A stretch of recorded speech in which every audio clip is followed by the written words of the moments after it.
Hey, good morning, everybody, and welcome to another Telling It Like It Is. My name is Jade Alberts, the founder of Pure Guidance. We're a purpose before profit group that love to give back and share. We've had 9 exits. If you need help, give us a call. I don't like talking about us too much, but I always have to get a little plug in there. Scrolling across the bottom is a Calgary Chamber of Commerce Mental Health Monday. Myself, Sarah from Collectively Tangled will be hosting a session talking about all the stresses of entrepreneurship, and it's going to be a really open and honest session. I will have the link posted up shortly. Click on it to register. I think it's going to be great. It's going to be it's a very good opportunity to come out there, ask questions, and be vulnerable. But I am extremely excited about this conversation. I've gotten to know Chad here over the last little bit through my business partner, Mo. We've gone to his office. The first time we met, we had to change offices because of the Seinfeld poster. I'm sure don't want to waste too much time talking about that, but I did take a photo of it and I think I've solved every problem in there. Oh, nice. Chad, how are you today? I'm doing fantastic, Jade. How are you? Oh man, this is, as I say it, this is my favorite part of the week. I love this. I meet incredible people like yourself, an author, a storyteller, a founder. You've had an unbelievable entrepreneurial journey. So I want to hear a little bit about you. So why don't you start off by, sharing your story, how you became, to develop one of Calgary's premier marketing agencies. Okay, sure. Well, again, my name's Chad Hason. I was born and raised in Ontario and Vancouver before coming out here at the age of 11. Most of my life has been here in Calgary. And I started my entrepreneurial journey when I came out here. At 11 years old, I think I had about 7 flyer routes. I used to go in the winter and in the summer and offer to shovel the driveway or mow a lawn. And my shtick was I would charge $1. And I think in like the 5 years that I did that, I never once had anyone just pay me $1. Because how are you going to watch an 11-year-old mow your entire lawn and then, shell out 4 quarters? You feel bad about yourself. And I think that was kind of my first introduction into entrepreneurship, but also how to present a brand as something that was worth giving a little more to or engaging with. So I started early. And then I moved out of my house rather young. At 16, I sort of felt that my life was headed in a different direction than the path my parents had lined out for me. More specifically, that the Old Testament had lined out for everybody. So I kind of had to start working right away, and I got into restaurants and bars. I actually started in restaurants at the age of 13 at Moxie's South Center next to the theater, and spent about 16 years in the restaurant and bar industry, right through to putting myself through college. I got my public relations degree. And then out of college, I got a job at Canada Olympic Park, which was the Calgary Olympic Development Association at the time. But we needed to raise a bunch of money for that ice complex that we now have. So they had to do a rebrand to Winsport Canada. And I was there for that. And that kind of got me excited about brand. And then fast forward a year later, divorced in Argentina, trying to figure out what my next step was. I didn't want to be PR, and I got a brand strategist position at Clear Motive Marketing. Shout out to Chad Croker and Tyler Chisholm for giving me my start. They had just gotten the Honda account.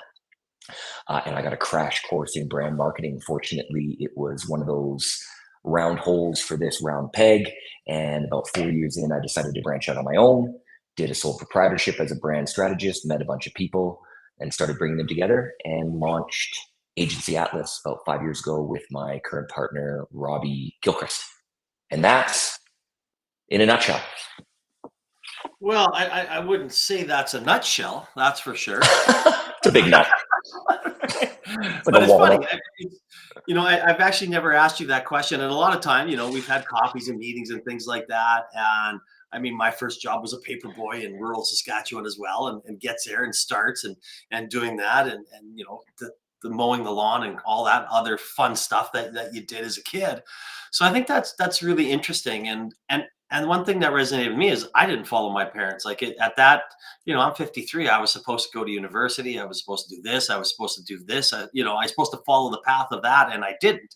Thank goodness it worked out. But Yeah, it's amazing how many people maybe don't follow the path that they think that they should be set out for them. Well, I think that's kind of entrepreneurs, right? I Yeah. always joke that the reason I started my own business is because I'm kind of difficult to employ. I feel that I know the way things should be done and have butted heads against leaders that don't necessarily agree. I will say, when I became a CEO and got a crash course on just how ignorant I was in the ways of being a CEO and the actual work involved, I reached out to a few of my past employers and took them out for coffee, had a little humble conversation with them as I truly understood what it was that they did and how challenging it was. And what an ass I must have been as I questioned them every step of the way. So, certainly, entrepreneurs, I think, are cut from a certain cloth. I think they're miserable doing someone else's dream and really need to work for themselves. Well, that is. I mean, we talk about going from an employee or whatever you wanted to be to being the boss. I mean, that's not an easy transition. And you have mentioned that to me before that you did reach out to old employees or old people to say, hey man, I was this, I was that. I'm sorry about that. I thought I knew better than you. And sometimes it takes sitting in the big chair to realize that. Yeah, there's so much to it. I think the really good entrepreneurs or CEOs are the ones that appear to be doing nothing outside of supporting. Of course, it's much like that duck, right? Those legs are going underwater, but on the surface, you really need to remain calm. The truth is, I could come in every day and explain the four most recent kicks to the crotch that I took, but what good does that do my employees? And what I really commend my past CEOs for is they didn't slam it in my face how little I knew. They treated me as someone that had strengths outside of my inquisitive nature, and they were really cool with me for the most part. So yeah, it's definitely a crash course, not for everybody, and but it's also super fulfilling. I'm not doing anything but this for the rest of my life. Well, I can relate about looking busy and doing nothing, so I'm very, very good at that. The old George Costanza. We might have a few. I'm always looking That's annoyed. the opposite. Exactly. Look pissed off. They'll think you're doing something. Exactly. So before we get into your book, I want to talk a little bit about your company, about Agency Atlas. So you're out there, you're work, you want to start something. You're obviously very good at branding and very. So how did you decide? You know what? I can help people doing this. I am really good at this. And then what separates you from some of the other companies out there? What makes you unique? Well, I think our approach is what makes us unique. So I'll take a little bit of a step back. When I started my sole proprietorship, when I walked away from Clear Motive, it wasn't necessarily because they did it wrong. It was that I kind of wanted to do it differently. I found that fit and relationship drives every success that I have. I don't care how big a budget you have or how great a product. If we don't get along, if we don't think the same way, first of all, you're not going to think I'm great, like you just said. And to be honest, I'm like everybody else out there. I don't wake up reeking of my own excellence, looking in the mirror, thinking about how awesome I am at branding. I find branding to be simply storytelling, and I find certain stories easier to tell. And I don't embrace stories that I don't think I could tell. So I think that's probably a differentiator. I've been lucky enough to not have to take a bunch of clients or work on that I wasn't passionate about. Um, so that's one thing. I also feel, and I will call out some of the agencies out there. They've been making a ton of money pushing papers around for quite a while, and the world has changed. Technology has changed, budgets have changed, costs have changed, and the old way of doing things, that huge bloated agency with bureaucracy and levels of management, frustrates the average client. I find that the biggest complaints I got is I can't get a hold of somebody, and even if I can, they don't really hear me. So, what we strove to do at Agency Atlas is two things. We have two values that we stand behind. One is talent. I only bring on the very best at what they do. I have a short leash when I bring on someone new. They understand their expectations and they need to deliver, because if they don't have the talent for the role, what are we doing here? But the second one, and this is our true differentiator, because you can find talent everywhere, we give a shit. And give a shit is our second value, and it covers so much more. But what it really talks about is, at the end of the day, we're here for the work, we're here for the client. And if us or them is going to be put out, you better believe it's going to be us. Now, Are we going to be trampled on by a client regularly? No, that'll work itself out as time goes. But at the end of the day, we're going to do everything in our power to put the contract away, put our expectations of fair treatment away, roll up our sleeves and get the job done. And all of my clients that are longstanding, we've had at least one or two situations where they've pointed out and said, if I was with anybody else, it would have taken the same time for you to fix it for me to get somebody on the phone. So approachability, availability, how we deal with people, being willing to give before we get. I think those are the true differentiators. And then if I can just quickly on a side, I have three of the best animators in my business, artists that start from scratch. So we're not duplicating ideas. We really do have a creative powerhouse here. So on the talent side, I will put myself, maybe a little head and shoulders over a few others. Well, I think you probably learned that, right? I mean, you surround yourself with better people, you're going to have better results. 100%. Yes. And I should say too, which I should have started with, strategy drives everything we do. We really only work with people that understand marketing.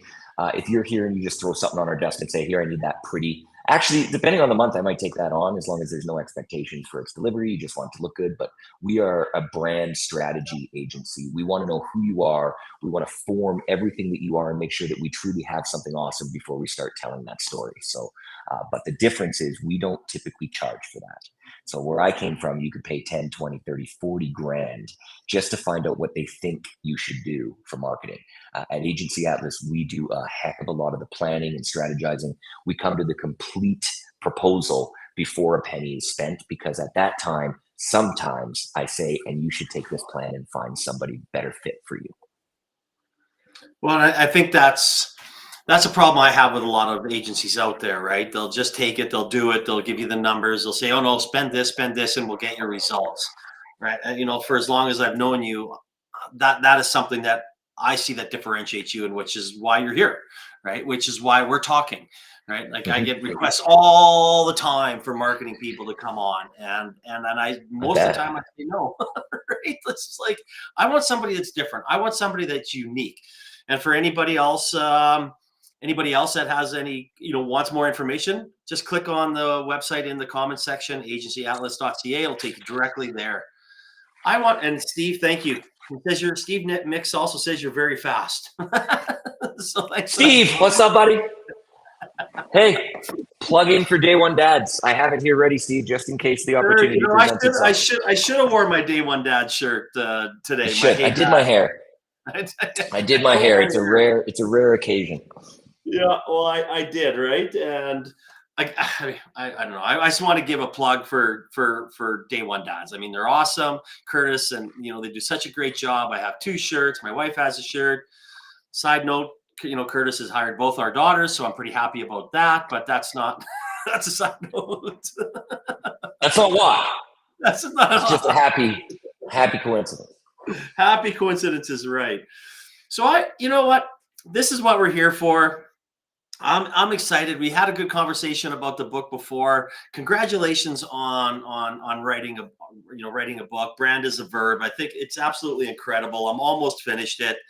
I just want to give a shout out to you, because I didn't tell you I was buying the book. I went to Owl's Nest. I ordered it online. I get there, I open it up, and it's autographed. I'm like, little things to me make a big difference. And I think little things to you show me that would make a difference in your branding and what you do and things like that. Like when I opened this up, it put a big smile on my face. So thank you for that. Oh, no problem. I mean, it's 2 sides to that coin. First of all, I'm happy to put in a little extra effort for people that support me. Second, I don't think in the first month I sold a book to anyone that I didn't know by name. So I was able to go in and see when people bought. If they bought at Owl's Nest, I went in there and I signed them all. I hope nobody planned on reselling them, but that's their problem. No reselling, just reading, baby. So let's get into it. I mean, obviously, Brand is a Verb. I love it. I think it's a great book. So why did you decide? Let's talk about the title. Why did you decide on the title? Why did you decide to write a book? Sure. So I'll start with why I decided to write the book. I talk marketing all day, every day to tons of people. And every once in a while, I'll bring up a little anecdote or idiom that has served me. And it blows people's minds because they haven't spent the last 20 years hearing that idiom repeated to them in every conference or client meeting that they've had in the past. So I felt if there's that much value to be given to those that have really not dove into brand, the importance of brand, how to execute brand, especially in today's day and age, that it would be a good idea for me to get it all on paper. Plus, I'm a writer by trade. I've written a few I've ghostwritten a few books, but I never wrote a book that was mine. And then if you follow me on LinkedIn, you see I write on LinkedIn quite often. And so what I did is I collected all of those idioms that I've had or those tried and true little tidbits, the best of what I got on LinkedIn for a response when people reached out and said it really resonated. And I expanded on all of that into the book that you see here. It is really short chapters. I think you mentioned, or a few people have mentioned, super easy to read. You can kind of get a nugget in every chapter. There's actually one chapter that says fair warning that the next 3 chapters are almost identical, but just told different ways. Again, kind of reiterating the need to say the same thing, but in a different way for different audiences. And then brand is a verb. I talk about this in the preface, but my mom had this book, Love is a Verb. I forget the name of the author off the top of my head right now, but it was one that she harped on quite regularly. Love is a choice. It's not a feeling. It's something that you act on every day. Again, my wife and I, when it comes to our intimacy, we know the things that we're supposed to do or need to do to make the other feel special and important and valued and loved. And we choose those things every single day. Similar to brand. We know who we are as a brand, but unless we're out there doing it, and with an understanding that, as I say, every action speaks volumes to who you are, specifically how you do things and why someone should choose you over someone else, can be communicated in absolutely everything you do. So brand as a verb came from that. And my desire to write the book came from that as well. And I might add, I'm halfway through my second book, which will be Brand is a Joke. So anything that I thought was a little bit too casual for this one or a more humorous approach, I put onto that one, and I'm plugging away through that one. So who knows? I might have a series. Oh, I love it. Brand is a joke. I can't wait. I can't wait to read that. Like, I think that is going to be awesome. Again, I'm talking with Chad Hason, founder of Agency Atlas, author of Brand is a Verb. Go to his website. It's in the comments section. You can buy it you can buy it online, and away we go. So I want to touch it. I want to touch base. I'm halfway through it, and I want to ask you about a couple sections in the book, because a couple of them really resonated with me. Actually, one of them I haven't got to, but I use that word all the time, is different strokes for different folks. And Yes. like, as soon as I was looking through the, he said lots of little comment sections in there. And when I started reading it, I'm like, holy shit, this is a workbook. This is really cool. I can, put in there, I can take actions, I can put things that I want to do in there. So when I'm in the, my mind's in the moment here. I was like, I can put my own notes in here. I can think about it. And I know you mentioned that you can, you will, people have reached out to you saying, hey, I put some notes in here, let's meet for coffee. And you've done that. So you can comment on that. But I want to know about this section, different strokes for different folks, because I love that. I say it all the time. I don't know if people even know what it freaking means. So I want you to expand on that. I really wonder what different strokes for different folks mean. Is that a rowing term? Is it a sexual? I'm not really sure, but it is an idiom. The idea being that one thing works for one person doesn't necessarily work for another. So I'm a father of 2 boys. They both are the fruit of my loins. They couldn't be different. Like, they couldn't be more different. One is incredibly sensitive and quiet, and I don't know about quiet. They're both under 10, but not as rambunctious. The other is the complete opposite. Picture the Conor McGregor strutting down, that second kid. I regularly say if I had these iPods and I asked my oldest to get them and I kept doing that, he would have fun with it for a bit, then he'd get frustrated, and eventually he would probably break into tears. My second child, I wouldn't even get it all the way up, and he's already kicked me in the crotch, taken the ear pods and left. So I have to get the same messages about the rules of the house, the expectations, what it means to be a man, rules of games and sports and activities across to these 2 very different children every single day. And I don't treat one the same as the other. Now, the expectations are the same, but how I get there is completely different. And I think that's probably a great metaphor for what we're talking about. just because I have a message to deliver or an amazing offering to execute doesn't mean I can just explain it one way and have absolutely everybody like it. Similarly, from an agency standpoint or from any service or product offering, what you offer is one thing, but how you offer it might be a little bit different for each audience. So, what I really try to execute, or what I really try to explain in the book, is one message will not rule every single audience or engage every single audience. So recognize the different audiences, their different motivators, how what you are offering might be viewed or accepted or used slightly different or address a slightly different need. And then once you have that, your brand marketing needs to adjust to resonate with all without contradicting each other, right? You're giving that same message, but just slightly different for somebody. It's egg served, scrambled, poached, or fried. So I guess when somebody comes to you, and I mean, I get it, and that's a great analogy. And obviously, I'm happy I have two girls. Probably different stories on how to explain things rather than punching your sister brother in the face. So I do like that. Yeah. But one thing is that you got in there.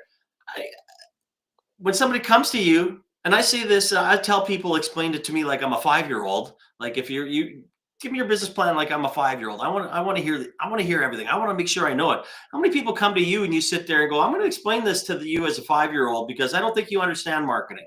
Like I think that somebody needs maybe a punch in the face to realize that they have to think outside the box, when they come to you as a client. Well, we try to limit the insults and punches in the face to new clients, Jade. As part of our onboarding process, we find offering a hot beverage and a warm chair to be a little more approachable. But yeah, so to be fair, I will meet my client where they're at. Typically, I will start speaking, and then as soon as I come across an acronym or a concept that they may or may not understand, a classic one, SEO. Whether you understand SEO is search engine optimization, what it really means, or how it applies to everything you do, or you've just heard it sort of jargony said. Typically, after I say something like that, I'll say, and what's your level of understanding when it comes to something like that? If they are honest, which they have no reason not to be, they look like a deer in the headlights. I have no clue what you're talking about. Well, then I adjust how I'm going to speak about everything moving forward with an understanding of where their education is or where their experience in my industry is. So there is no one way to approach anything.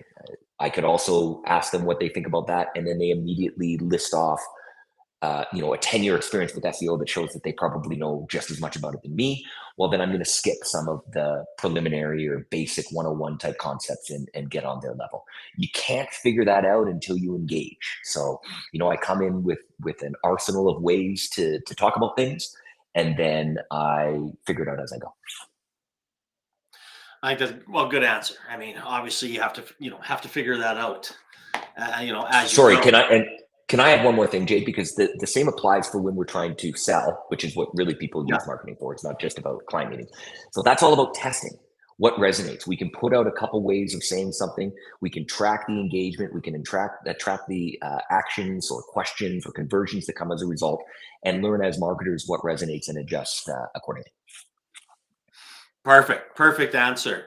Now let's talk about one section that I was like, holy smokes. Again, let's talk about the hate, right? Who hates me, right? Why like sitting there and I was like, who hates what you have? I think that was two brilliant sections in there. So why don't you kind of maybe just dive into that just a little bit for us? Sure. So everyone likes to talk about who will love them, but nobody really understands who will hate them. And the two are hand in hand. And I'm going to give a little bit of shout out to, Cult Collective. Their name is amazing. Cult brands, that concept that someone will absolutely die for you, will take any action that you have and give you the benefit of the doubt before judging, would crawl over broken glass past your competitors to get to you because they're just so bought into how you do things. That's wonderful, but you're not going to get that type of obsessive following unless you're something worthwhile enough to be loved and obvious and understood enough to be hated as well. So some of the analogies that I give are brands like Harley Davidson. Harley Davidson could give two shits what my 75-year-old evangelistic Christian mom thinks about their clothing, right? And as a result, we've seen people burning their clothing, picketing their businesses, using them as an example as, sliding into the devil. But on the flip side, those that are absolutely bought into that rebellious lifestyle or love Harley Davidson and really don't care about anyone else will embrace that. They've got one shirt I saw on the back of it. It says, "If you can read this, the bitch fell off." Who can get away with that other than Harley Davidson, right? Like I can't write that as Agency Atlas, but they've done their job to be loved by certain people. And as a result, they are absolutely hated by the exact opposite. So what I try to get people to understand is if nobody's going to hate you, maybe you're not quite potent enough in your offering to truly be differentiated or understood as something that's better or unique. It does not mean you should strive to go out and offend and piss people off. It is a concept that says, okay, well, if they don't like me, it's because I am this, this, and this. So who will love this, this, and this? It's really just an exercise in getting to the people that love you. But I also say, I think on the chapter after that is who hates what you hate, right? That's a wonderful way to figure it out. The enemy of my enemy is my friend. Certainly, anytime you get a brand ally, even if they're not selling the same thing that you sell, values is what is going to either disconnect you or connect you with other brands or customers. So I really, as a brand first agency, we really drill into your values and we prepare you for who you're going to piss off and encourage you to lean into it. Yeah, and I love that, right? And it did again. A lot of this book resonates with me because I love marketing and I got to do it. And I shared a story with you that I got into a fight with Trailer Park Boys with Nathan's Famous Hot Dogs, right? Yeah, yeah, And they were literally shitting on, saying we can't have a premium brand, we got to have a low end brand, we got to have you know, Randy, he goes, I'm not eating hot dogs, I eat hamburgers. Like hot dogs are crap. Like, and it was so fun. So thing. I mean, and of course everyone's dying. And there was only Facebook and Twitter back then, so I didn't have a whole bunch of other platforms to worry about. But it was engaging. Like, and I all of a yeah. sudden, before you know it, I have radio stations all over Canada phoning me asking for swag, and I'm doing interviews, and I'm getting called into New York to say, "What the hell are you doing?" In a good way. But that's because a well-defined brand. There's that phrase, no publicity is bad publicity, right? Yeah. But that's only true for defined brands. Because whether somebody is complaining about you or recommending you, if they're getting your story right, they're advertising for you. So just because they hate you and are saying it with a bitchy tone, doesn't mean the person that's listening isn't like, well, I don't know why you hate any of that. That sounds awesome. And the last thing I only picked 3 points because there's so many great points in here, and I haven't talked about this on the show for a while, so I want to talk about it. And you talk about you have a big a section in here about networking, and I think it says the story of what does it say? The story of cards, like it's more than the story of cards and more than handing out Yeah, cards. And I'm just like, people go out there, oh, here's my LinkedIn, reach out to me, or here's my card, reach out to me. I don't have a card because I think I can have a better conversation and then I can usually talk to somebody on LinkedIn and start going that way. So I haven't talked about networking on here for a while. So it was giving me a good opportunity to talk about the power of networking and the different ways that you can use networking. yeah. So I built my entire business on networking. I have yet to spend a dollar on advertising. So that really flies in the face of all the services that I offer. But again, I will eventually need to spend money once I outgrow what's very comfortable for us right now. But sorry, Jay, I just lost my train of thought here. Something's banging on the. Oh no, that's fine. Sorry. What are we talking Oh, about? the networking. The networking. Sorry, something's banging out here, but it looks like they addressed it. So yeah, so networking. I built it on networking, and what I always say is networking is not coming into a room and saying you are all blessed. You now have my contact information. Feel free to hire me at any given moment. You got to prove your value there. The business card should be the last thing that you hand. It's not the first thing. Nobody should be looking at your card to figure out who you are or why they should give a shit. That's something you need to do face to face because we have so few of those opportunities, right? That's the dream. Get to the opportunity of being face to face. So don't squander those. But what I say is find an opportunity to connect on something and then see if you can't give again, it's not just an opportunity for them to throw their business at you. It's an opportunity for you to truly show them who you are and what makes you different or a good or bad fit for them. So I always say, yeah, bring a card. I'm not quite at the don't have a business card point yet in my career. But if you make a good enough impression, whether you have a card or not, they'll find you on LinkedIn, they'll find your website, they will find a way to get a hold of you. Focus on that. Focus on giving them something they can't get anywhere else, or in inspiring them to be curious about how good it could be. Don't just hand out cards and walk away. It's funny. I met a guy, I'm not going to call him out. He might know, he might be watching this, but I've met him 3 times in the last 6 months. And each time he opens up by giving me his card, and each time I hand it back and say, I already know you. He's doing it wrong. He's all about getting those cards out there, but he has no idea who I am or the fact that we've talked twice because he doesn't follow up. It's almost as if he has a quota for cards handed out. So yeah, it doesn't hurt to get your cards out there, but the important thing in networking is proving your value and then figuring out that next step of how you can engage with them to prove that value. There's a chapter that says if you want their attention, become their customer, and that sort of leads and what I love, I mean, that goes back to saying, there's no power in the card. I said I had a shitty boss back in the day when I was in sales that says, I want to see you have X amount of cards in your thing. So I would go to a restaurant, pull them out of a fishbowl, and say, here's the people I called on, and then I would do the things that I knew that was right to actually close a sale. So I did. You sound like an entrepreneur. Exactly, right? Here, I'll satisfy your crap, and I'll do it the right way where I know I'm going to make money for me and my company. So I do. I hope he's not listening. I hope he is. He's a shitty manager. But again, the power of networking. I'm like you. I've never, I started telling like it is to share stories. I started that. I started Founders Coffee to make sure that people had a place to go. And all that comes with your brand. And then all that comes with, you giving back and who you are. And, I'm bad with names, but I do have a lot of great people that will come up. I remember them. I talk to them. And, I try to listen before I actually, learn anything about, I don't want to talk about myself. I try to do that last, or if not at all, but when I'm out there. Yeah, some of the best networking that I've done too isn't going out for drinks or to some sort of networking event with a name tag. I joined 3 clubs in the past 5 years that, well, I mean, one goes back 10 years, that represents easily 50% of my overall business and clients, including how I met Mo and then met you.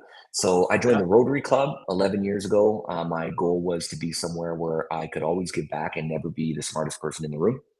And I accomplished that greatly with that group. Plus, it's just filled with some of the who's who and influential and good-hearted people in this city. I joined Tech, where I was introduced to 13 other CEOs. Now, I only stayed there for 3 years because frankly, I found most of the education they were giving was around marketing and sales. And that's something that I was one of the only things that I kind of had a handle on. But I met 2 or 3 incredible people there, including, I'll give a shout out to Randy Shelby of Bloom Benefits, who has become one of my closest friends and who I have met a ton of people through that. And then Skull Canada, which is a tourism and hospitality group. I think of my 50 active clients, a good dozen of them came from people that I met or either are part of the club or I met through the club.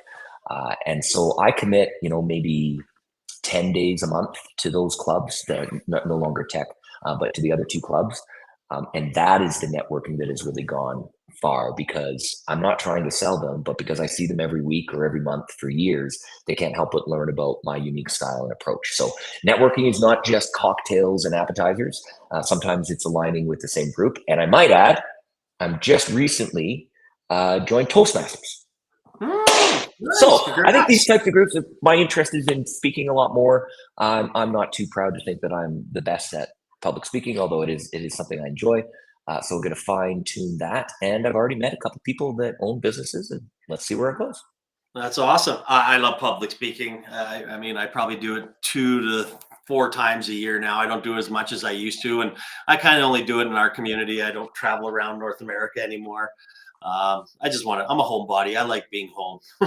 So that's just my personal preference. So I told you this already when we were talking. This Born to Be Wild until 9 p.m. That is my mandate.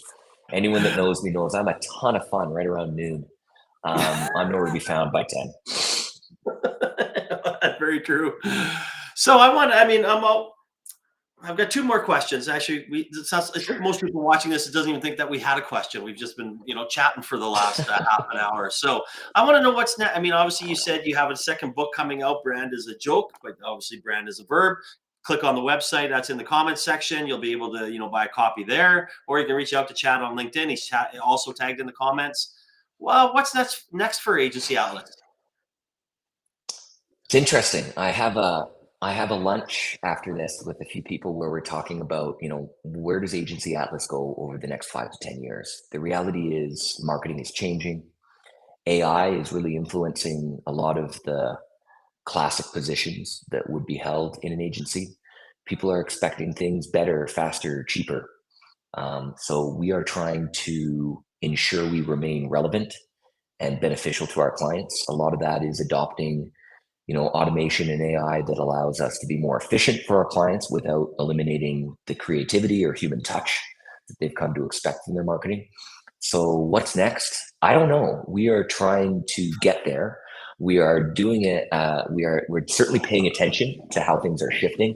I think agencies in general, I like the boutique agency approach. I would say the most impressive work I've seen over the last few years has come from the boutique agencies, not the huge behemoth agencies. So I like that. I think smaller people appreciate when the founders are involved, when they see that everyone is approachable, they know you by name, and everyone's kind of pulling together, as opposed to meeting a sales guy you'll never see again, hearing from a CEO that you'll never see again. So we're keeping it kind of lean and focused. But yeah, just how we do our processes, how we scale, the mix between bringing in new employees versus equipping the current employees with tools that allow them to take on more work without overloading. These are all things that if you have the answers, JD, feel free to take me out for lunch and explain them to me. But we're trying to figure it out as they go. But it's certainly shifting, and we're the smell is in the air. Well, I think that's a good answer. I mean, it's one of the honest answers of I don't know. I mean, we'll figure it out as we go, and I think that's what entrepreneurs do: figure it out as we Right? go. I mean, Yeah. but again, I do. I mean, I like boutique agencies. I like the fact that you can be there, that you're walking around, that I know who you are, and things along those lines. And I think that is very important, especially when you're asking people to spend their money with you. Well, that's the thing. Like, marketing is so important, but as a business owner, we know it's kind of the last thing you want to spend money on. So if you feel like you're not getting the value from it, it can be a pain in the ass to pay your marketing. On the flip side, I would say every one of my clients, including Steve, if he's still watching, they all have my personal number. We all hang out. I am not somebody that thinks you can't mix business with pleasure, because the same values that drive my business that drive my personal life. And if you're aligned on the business side, you're going to be aligned on the personal side too. Oh, I totally agree. Totally agree. The only thing I don't like is that this conversation's coming to an end. I mean, we could yammer on for another, probably 45 minutes, if not longer. But I do have one question left, and I'm just going to put a little spin on this one. And because it is marketing, and let's just say that an early stage company maybe doesn't have the funds or can't do it, and maybe they don't know that they can reach out to you or somebody else. But if you were to give one piece of advice for a startup on where to start with marketing, what would that be? So I would extend this also to people that are doing marketing but have never really taken brand seriously. So you mentioned there's a few people that have bought my book. They've filled out the worksheets and reached out to me and said, "Hey, I really liked your book. I've got all these notes. Would you be willing to walk through them with me?" And I 100% am. I have a wonderful agency that pretty much runs best when I'm out of the office. I've hired wonderful people. So my life is filled right now with meeting people, talking to people about brand. If you're just starting out, I talk to a lot of students that are considering a career or even considering an education. I can't tell you how many of my friends have said, "Hey, do you mind taking my son or daughter? They just graduated. Can you take them out for coffee?" And they want to become an influencer, and they want to know what marketing can be. I'm thrilled to talk to anybody about marketing, and there's absolutely no obligation. Most of the reason for my success, and you've been very kind, but for the small amount of success that I've had has been my network. Your network is your net worth. A little punny, but it is 100% true. So you don't have to be a client of mine to join my network. I would absolutely love to have you. So if you're curious about brand, if you've read the book and have questions, if you want to skip the book completely and just get to the heart of the information, buy me a coffee, book me for a 30-minute Zoom.